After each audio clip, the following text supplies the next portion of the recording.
بہرحال انبیاء علیہ السلام چونکہ ہر طرح معصوم ہیں گناہوں سے، اس لیے ان کا اتباع فرض ہے، اور حضرات صحابہ کرام رضوان اللہ علیہم اجمعین گناہوں سے معصوم تو نہیں ہے، لیکن ان کی مغفرت کا اعلان ہو چکا ہے۔ ان کا ایمان اور عملی مقام اور بہترین انجام، تین چیزیں قرآن ذکر کرتا ہے۔ اولئک الذین امتحن اللہ قلوبہم للتقوی، لوگوں کا تو لکھنے کا امتحان ہوتا ہے، پڑھنے کا۔ صحابہ کے بارے میں فرمائے ان کے دل کا امتحان ہوا ہے، امتحان ہوا ہے باقاعدہ، پاس فیل ہوئے۔ اولئک الذین امتحن اللہ قلوبہم للتقوی، کس جگہ کا امتحان ہے؟ دل کا۔ مضمون کیا ہے؟ تقوی اور پرہیزگاری۔ کتنا باریک مضمون ہے۔ تقوی تو ایسی چیز ہے کہ صبح آدمی کچھ ہوتا ہے، شام کو کچھ ہو جاتا ہے، ہر وقت خطرہ رہتا ہے۔ اللہ فرماتے ہیں کہ صحابہ کے قلوب کا میں نے امتحان لیا۔ امتحان لینے والا کون ہے؟ ممتحن کون ہے؟ اللہ تعالیٰ۔ اور نتیجہ کیا نکلا؟ لہم مغفرۃ، ان کی بخشش ہو گئی، واجر عظیم، اور ان کے لیے اجر ہوگا بہت بڑا۔ اوہو، سب کے سب اول آئے ہیں۔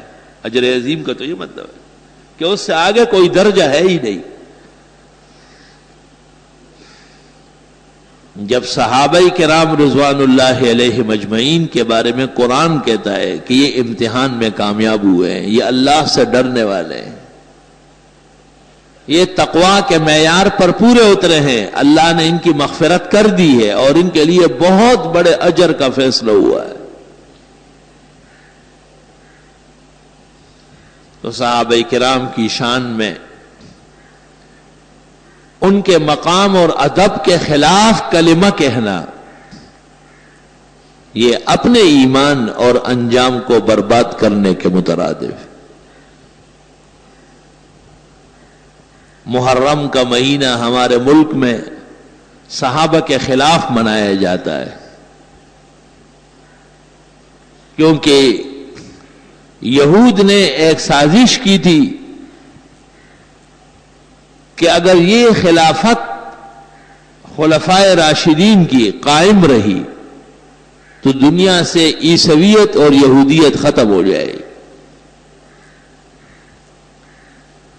اس کے لیے ایک ایسا راستہ اختیار کیا گیا، حضرت علی اور ان کی آل و اولاد سے محبت اور عقیدت کا راستہ، جو حقیقت میں ان سے اور اللہ اور رسول سے دشمنی کا راستہ تھا۔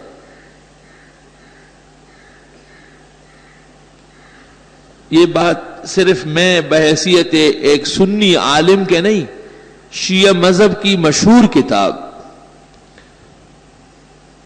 معرفت و اختیار الرجال، جس کو یہ لوگ رجال کشی کہتے ہیں، توسی کی لکھی ہوئی ہے، اور اس کی دوسری جلد اور صفحہ 164 ہے۔ اس میں یہ الفاظ ہے: عبداللہ ابن سبا کان یہودیت ویشیع فی الاسلام من یہودیتی، عبداللہ ابن سلام یہودی تھا اور یہودیت کی باتیں پھیلاتا تھا۔ وقال فی علی ان اللہ تعالی قد حل فیہ، اور وہ کہتا تھا کہ اللہ تعالی علی میں اترا ہے۔ قال سجاد، امام سجاد جو بہت بڑے امام ہیں ان کے، وہ کہتے ہیں لما تذکرتہ قامت علی شعرتی، جب میں اس کا ذکر کرتا ہوں میرے رونگٹے کھڑے ہو جاتے ہیں، کیسی غلط غلط باتیں کی۔ عبداللہ ابن سبا یہودی۔ علی المرتضیٰ کو جب پتہ چلا کہ یہ اور اس کی جماعت میرے بارے میں ایسی باتیں پھیلاتی ہے، تو حضرت علی نے ان کو آگ میں جلایا۔ تو اس ظالم نے کہا کہ میری بات پھر بھی ثابت ہو گئی، کیونکہ لا يعذب بالنار الا اللہ، آگ کی سزا تو الہ دے سکتا ہے۔ آج ہندوستان میں مسلمانوں کو جلا رہے ہیں، تو عبداللہ ابن سبا کے عقیدے میں سارے ہندو اس کے خدا ہے۔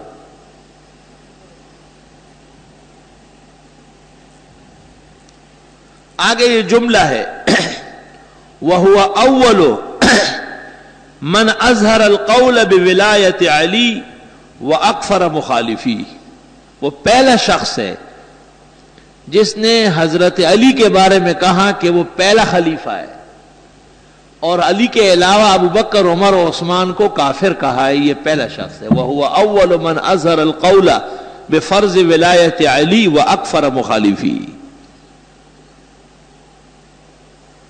آگے سن لو،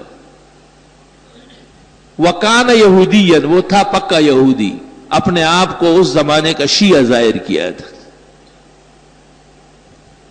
فَلِذَا قِيلَ، اس لیے کہا جاتا ہے ان التشیع ماخوذ من الیہودیہ، کہ شیعہ اور یہودی مذہب ایک چیز ہے، ایک چیز ہے۔ جو کام یہود مسلمانوں کے خلاف کرتے ہیں وہی کام روافض کرتے ہیں۔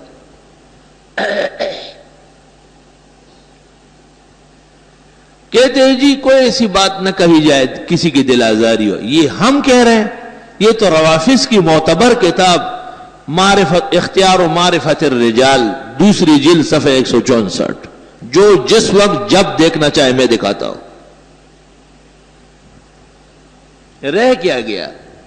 جو باتیں کوئی کہہ ہی نہیں سکتا تھا وہ سب انہوں نے خود کہہ دی۔ فاعترفوا بذنبہم فسحقا لاصحاب السعیر۔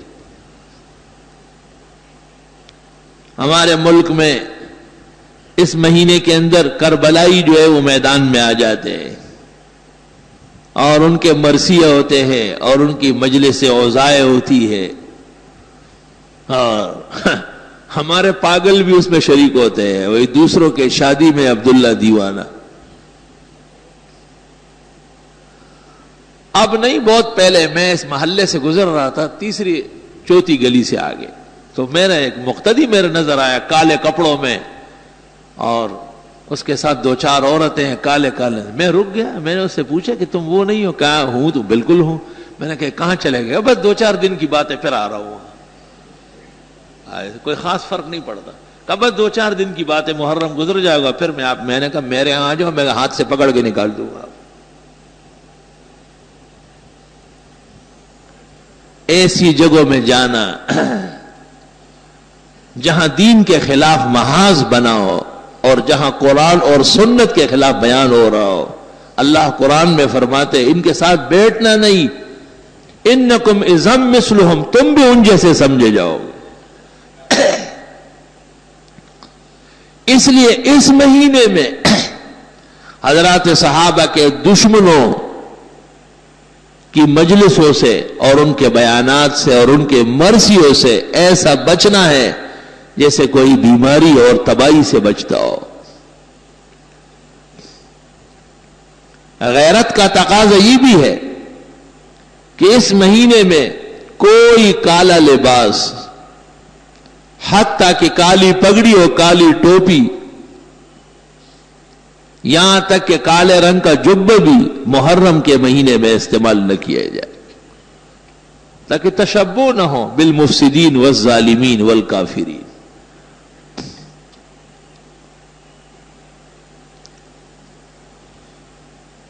حضرت علی رضی اللہ تعالی عنہ اسلام کا ستون ہے، اور حسن و حسین مسلمانوں کے دل اور جان کے ائمہ ہیں، خیر کے قائدین ہے۔ وہ فاطمہ الزہرا جنت کی مسلمان عورتوں کی سردار ہے، ان کے آداب اور اکرام میں ہمارے ہاں کوئی کمی کسی درجے میں بھی برداشت نہیں، لیکن ان کا ان سے کیا تعلق ہے؟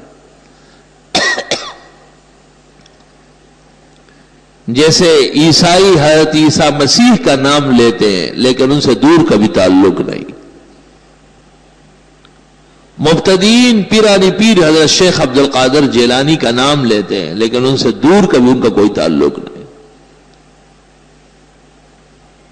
اس طرح یہ لوگ حقیقت میں عبداللہ ابن سبا کے مشن پہ چلنے والے ہیں، جن کو اس کی بدعملی اور بد اعتقادی کی وجہ سے حضرت علی نے آگ میں جلایا ہے۔ ان کی سزا بھی حضرت علی کے عمل سے معلوم ہو گئے۔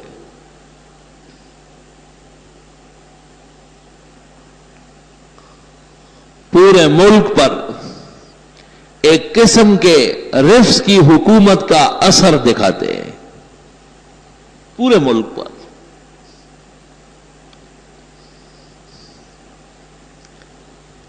ان کے جو مقامات ہے، حکومت کی مشینریاں ان کی خدمت کرتی ہے، اہل سنت کے ٹیکس وصول کر کے ان کے ہاں کروڑوں روپے کے جنریٹر جلاتے ہیں اور سرکاری خرچے پر ان کی اوبگت کی جاتی ہے۔ ایک ایسا مرد مومن اور غیرتی نہیں آتا جو ان کے ساتھ حساب کر لے۔ ادھر ایران دیکھو، تہران میں یہود کا معبد ہے، عیسائیوں کا چرچ ہے، مجوسیوں کی آتش کدے ہیں، ہندو اور سکھوں کے مندر اور گردوارے ہیں، لیکن مسلمانوں کو مسجد بنانے کی اجازت نہیں۔ اور یہ تاریخ کے ہاں مسلمہ ہے، مصدقہ بات ہے۔ مسلمان عید اور جمعہ مسلمانوں پاکستان کے سفارت خانے میں یا اور کسی ملک کے جا کے پڑھتے ہیں، اور جب کہتے ہیں آپ تو کہتے ہیں آپ مکہ مکرمہ اور مدینے میں ہمارا امام باڑہ بنوائے۔ دیکھیں، مطلب یہ کہ یہ اپنے تہران کو مکے اور مدینے کے برابر سمجھتے ہیں، تو یہ جائز ہے۔ حضرت علی یا حسن حسین تہران میں پیدا ہوئے تھے، تہران کے ساتھ کیا واسطہ ہے؟ یہی تو سرکش اور باغی کی نشانی ہے کہ غیر ضروری چیز کو طے کر لو اور پھر اس کو اسلام کے مقابلے میں کھڑا کر دو۔ یہی تو کفار کی نشانی ہے، اور کیا ہے؟ سینگ ہوتا ہے کافر کا کیا؟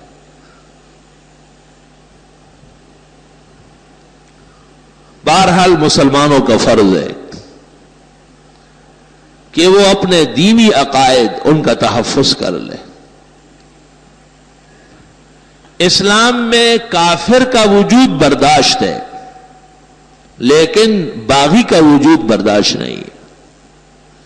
اس لیے جو لوگ اسلام لائے ہیں اور پھر وہ اسلام چھوڑ دے تو انہیں مسلمان نے کہا اسلامی حکم یہ ہے کہ انہیں قتل کیا جاتا ہے۔ یہ باغی ہے، سرکش ہے۔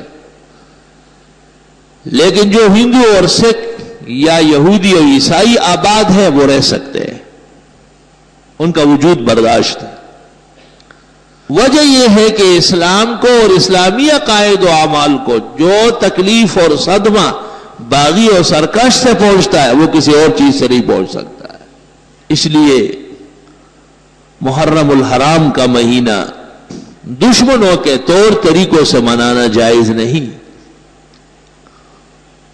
حضرت حسن اور پھر ان کے بعد ان کے بھائی حضرت حسین رضی اللہ عنہما اپنے قافلے سمیت سن 62-63 ہجری میں کربلا میں شہید ہوئے، اور ان کی شہادت اہل سنت کے ہاں مسلمہ ہے۔ ابن تیمیہ منہاج السنت النبویہ فی رد الشیعۃ والقدریہ میں لکھتے ہیں والحق ان الحسین قتل مظلوما، واقع حسین کے ساتھ ظلم ہوا، لیکن اس کا یہ مطلب ہے کہ آپ بند روڈ بلاک کر لیں اور بنس روڈ پر رونا دھونا شروع کر لیں۔ قتل کس نے کیا یہ تو پتہ کرے پہلے۔ ان کی تواریخ سے ثابت ہے کہ قتل ان کے بڑوں نے کیا ہے۔ قتل تو یہود و نصارہ کرتے ہیں، آج پورے عالم کو کس نے اپنی کنیز بنایا ہے اور غلام بنایا ہے؟ یہود و نصارہ۔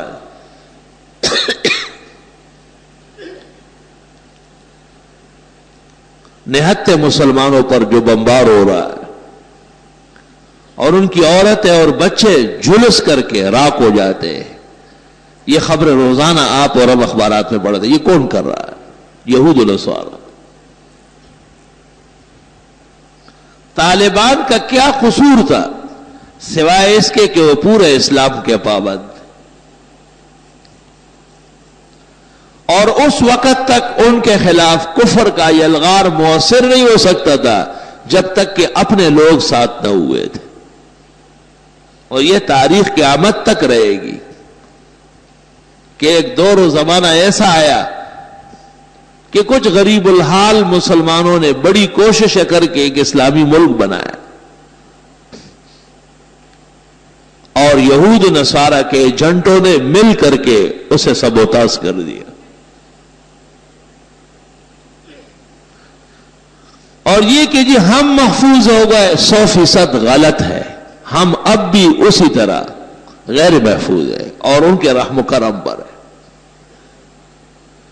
آج وہ پکتیا کے علاقے میں اور خوست میں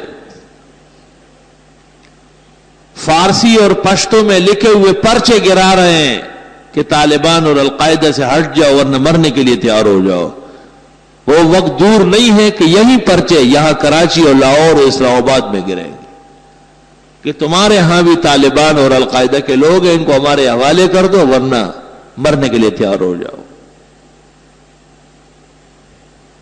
جو جلاتا ہے خود اس کو بھی جلنا ہے ضرور، شمع جل جاتی ہے پروانے کے جل جانے کے بعد. جو دوسروں کے قتل عام پر راضی ہو وہ کبھی بھی بچ نہیں سکتا. اور مسلمانوں کو ہندوستان میں ہندو 200-100 آدمیوں کو ایک جگہ جمع کر کے اس بہانے بلا لیتے کہ ہم تمہیں امن دیتے ہیں، اور پھر دوسری طرف سے ہندوؤں کو بلا کر ان پر تیل چڑھا کر انہیں آگ لگائی جاتی. یہ سب ہم پڑھتے ہیں اخبارات میں. خدا جانے کہ وہ ہماری غیرت اور وہ جذبہ ایمان کہاں چلا گیا. قلب میں سوز نہیں، روح میں احساس نہیں، کچھ بھی پیغام محمد کا تمہیں پاس نہیں. اور ہمارے ماسٹر صاحب نے صرف ایک بیان داغا، بڑا افسوس ہے. ہندوستان کو خیال کرنا چاہیے. یہ بیان ہے، یہ بیان تو اس شخص کا ہونا چاہیے جو کسی ایک کمرے اور ایک گھر کا بڑا ہو. آپ تو پورے ملک کے مسلمانوں کے سربراہ ہیں. آپ کا فرض یہ ہے کہ آپ انہیں الٹیمیٹم دے کہ خبردار 24 گھنٹے کے اندر اندر ایک مسلمان اور قتل ہوا تو ہم آپ کے خلاف انتہائی قدم اٹھائیں گے. لیکن آپ کیسے اٹھا سکتے ہیں کہ آپ کسی اور کے ریاست کے بڑے بنے ہوئے ہیں. ریاست امریکہ کی ہے اور ہم اس کے رعایا ہے، اور یہ اس رعایا کا ماسٹر صاحب ہے. فلا حول ولا قوت الا باللہ. افسوس ہمارے بڑے لکھے پڑے لوگ آ جاتے ہیں اور وہ جب بات کر لیتے ہیں تو پتہ چلتا ہے کہ صرف قد و قامت میں بڑا ہے، عقل میں صفر ہے.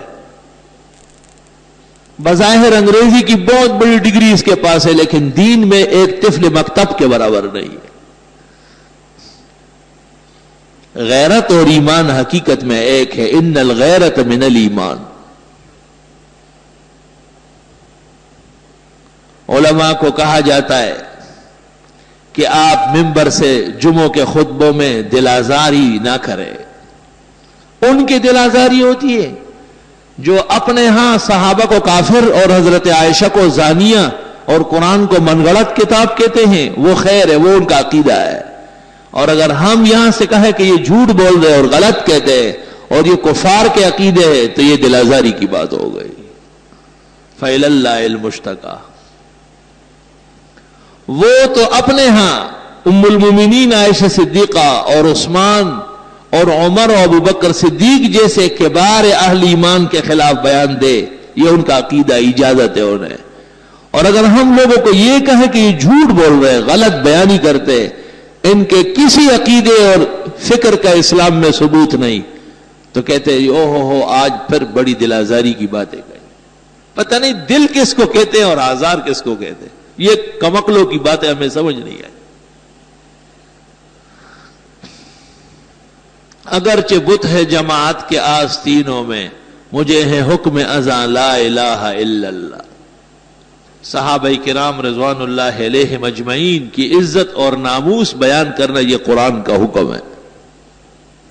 یا ایھا الذین آمنوا اتقوا اللہ وکونوا مع الصادقین. اے ایمان والو اللہ سے ڈرو اور سچوں کے ساتھ ہو جاؤ. سچے کون ہیں؟ صحابہ کرام، جن کی تصدیق قرآن و سنت نے کی۔ امام جعفر صادق سے کسی نے پوچھا، جن کو یہ لوگ اپنا امام سمجھتے ہیں، کہ تلوار کا دستہ سونے یا چاندی کا ہو سکتا ہے؟ تو انہوں نے کہا کہ ہو سکتا ہے۔ کہا دلیل کیا ہے؟ کہا کہ ابوبکر صدیق کی تلوار کا دستہ چاندی کا تھا۔ تو اس رافضی نے کہا کہ اوتقول لہ صدیق، آپ بھی ان کو صدیق کہتے ہیں؟ تو امام جعفر صادق نے کہا اقول لہ صدیق صدیق صدیق ومن لم یقل لہ صدیق فلا صدق اللہ فی الدنیا والآخرہ۔ میں تو حضرت کو صدیق کہوں گا، جو ابو بکر کو صدیق نہ مانے اللہ اس کو دونوں جہانوں میں جھوٹا کر دے۔ یہ تو دونوں جہانوں کے جھوٹے ہو چکے ہیں اپنے اماموں کی بد دعاؤں سے۔ معرفت و اختیار الرجال جلد 2 صفحہ 317۔